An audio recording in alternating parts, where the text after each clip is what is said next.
Hello दोस्तों, good morning, Radhe Radhe. आप लोग कैसे हैं? आई होप आप लोग बहुत अच्छे होंगे, स्वस्थ होंगे, मस्त होंगे। आर्या दुबे चैनल में आप सभी लोग का स्वागत है।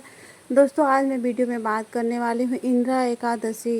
इंदिरा एकादशी पितृपक्ष में पड़ रही है, तो क्या इस दिन हम लोग श्राद्ध कर सकते हैं या नहीं?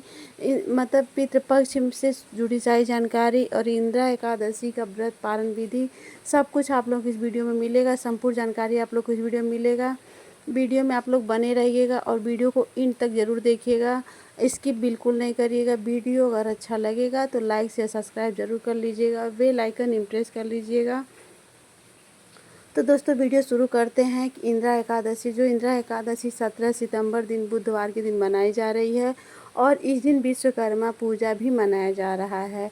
तो ये दोनों दिन एक ही दिन है और इंदिरा एकादशी के दिन क्योंकि ये पितृपक्ष में एकादशी पड़ रही है, तो इस एकादशी का महत्व बहुत ज़्यादा हो गया है। और इसलिए और क्योंकि भगवान विष्णु भी मतलब क्षीर सागर में निद्रा में रहते हैं, तो इस समय बताया जाता है कि इंदिरा एकादशी को करवट बदलते हैं, इसलिए इंदिरा एकादशी नाम मतलब रखा गया है इसका।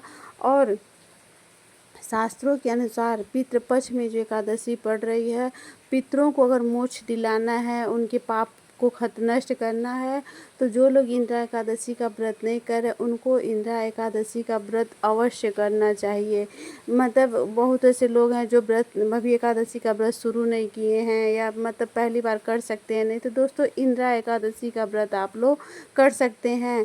मतलब जैसे साल की एकादशी आप लोग, बहुत ऐसे लोग हैं जो साल में कार्तिक की एकादशी रहते हैं, वो मतलब 3-4 एकादशी जो रखते हैं, वो एक इंदिरा एकादशी भी कर सकते हैं। अपने पितरों को मोक्ष की प्राप्ति के लिए हम लोगों को इंदिरा एकादशी रखना चाहिए।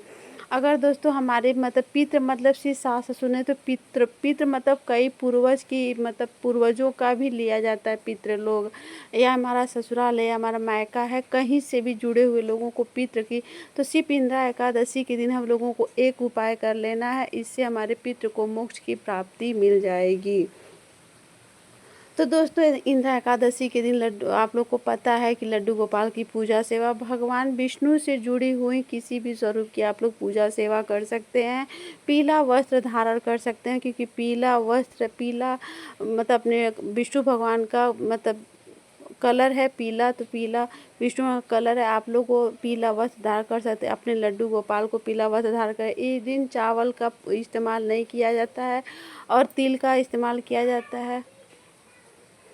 तो दोस्तों, हम लोगों को अगर इंदिरा एकादशी सुबह ब्रह्म मुहूर्त में उठिए, उसके बाद दोस्तों हम लोगों को काला तिल पानी में डाल के हम लोगों को स्नान कर लेना है। उसके बाद से घर की मंदिर की साफ़ सफाई करके हम लोगों को पूजा करना है। पूजा में दोस्तों आप लोग को पता है, वैसे पितृपक्ष चल रहा है, तो पितृपक्ष में तो काला तिल और जल तो सब लोग डेली अपना सब लोग डाल रहे हैं, क्योंकि काले तिल का महत्व पितृपक्ष में बताया गया है और इंदिरा एकादशी पितृपक्ष में पड़ रही है। तो अगर दोस्तों हमारे घर में पितृ दोष है या पितृ से जुड़ी कोई भी मतलब समस्याएं हम लोगों को आ रही हैं, तो हम लोगों को इंदिरा एकादशी के दिन पूजा करते समय सिर्फ भगवान विष्णु से हम लोगों को ये प्रार्थना जरूर कर लेना है कि हे भगवान, मैं व्रत तो सच्चे दिल से कर रही हूँ, हमारे पूर्वज हमारे पितृ लोग जो हैं उनको मोक्ष की प्राप्ति करना, उनके नाम का आप लोग पूजा अगर कर लेंगे तो इससे उनको वैकुंठ धाम की प्राप्ति हो जाएगी, उनके सारे पाप खत्म हो जाएंगे, पुण्य की प्राप्ति हो जाएगी दोस्तों। तो ये आप लोग ज़रूर कर लीजिएगा। इंदिरा एकादशी के दिन अन्न का भोग नहीं लगाना रहता है, तो इसीलिए इसी से जुड़ी बातें हैं, क्योंकि जो लोग श्राद्ध करते हैं, पिंड दान करते हैं, उसमें खीर का महत्व बताया गया है, क्योंकि पिंडदान में खीर का ही पिंडदान होता है। तो इसलिए दोस्तों, जहाँ तक हो सके हम लोगों को इंदिरा एकादशी के दिन पिंडदान नहीं करना चाहिए, श्राद्ध नहीं करना चाहिए, क्योंकि एकादशी के दिन अन्न का दान नहीं किया जाता है। उसके अगले दिन हम लोग कर सकते हैं, जैसे कि 18 सितंबर को हम लोग पितृ के नाम पे दान कर सकते हैं, पिंडदान उस दिन करते। आज का मतलब इंदिरा एकादशी के दिन वाला श्राद्ध हम लोग अगले दिन कर सकते हैं।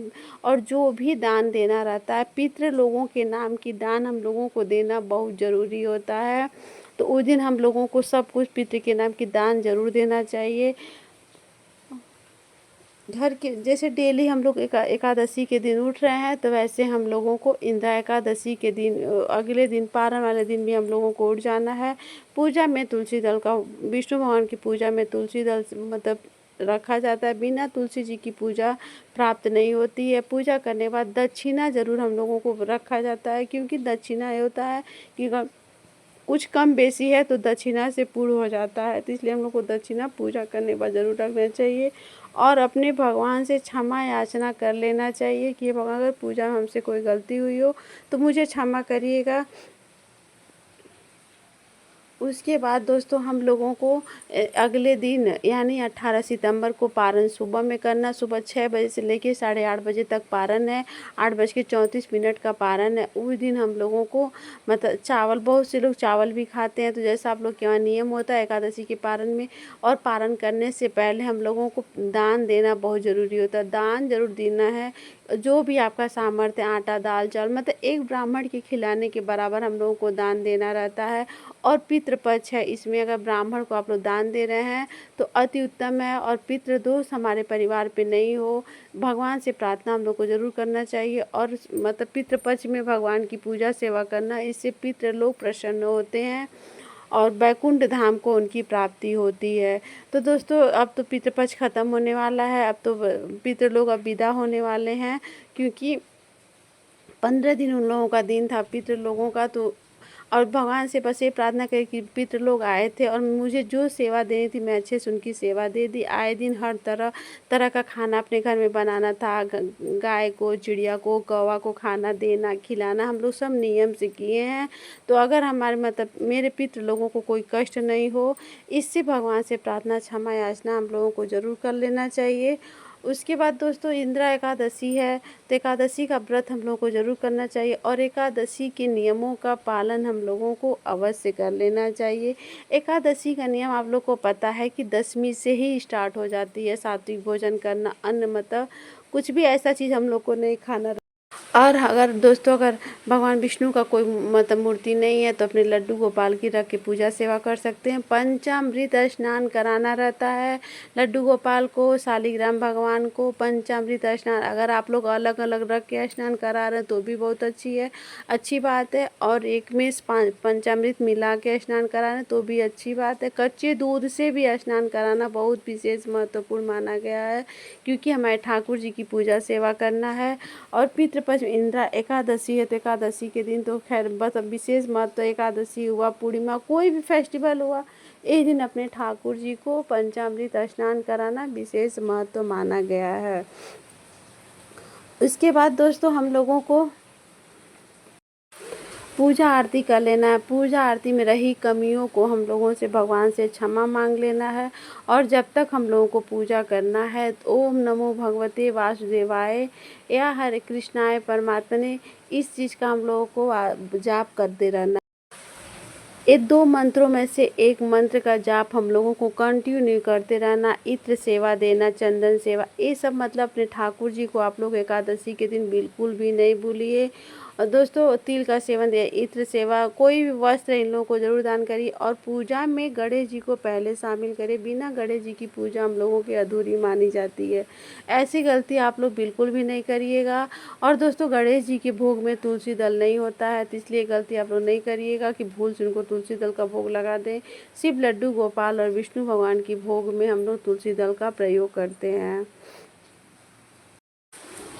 आप लोग को मैं दोबारा बता दूं कि इंदिरा एकादशी के दिन हम लोगों को श्राद्ध नहीं करना है। किसी का कोई श्राद्ध कोशिश ये करना चाहिए, अगर फैमिली में सब लोग मान जा रहे हैं तो श्राद्ध नहीं करना। श्राद्ध हम लोगों को अगले दिन करना है, यानी हम लोग 18 सितंबर को श्राद्ध करना है। इसके दोस्तों उम्मीद करूँगी आप लोगों को एक छोटा सा ब्लॉग लेके आती हूँ और अच्छा लगेगा। अगर वीडियो अच्छा लगेगा तो कमेंट में राधे राधे ज़रूर आप लोग लिखिएगा और लाइक और सब्सक्राइब करना बिल्कुल नहीं भूलिएगा। जय श्री कृष्णा।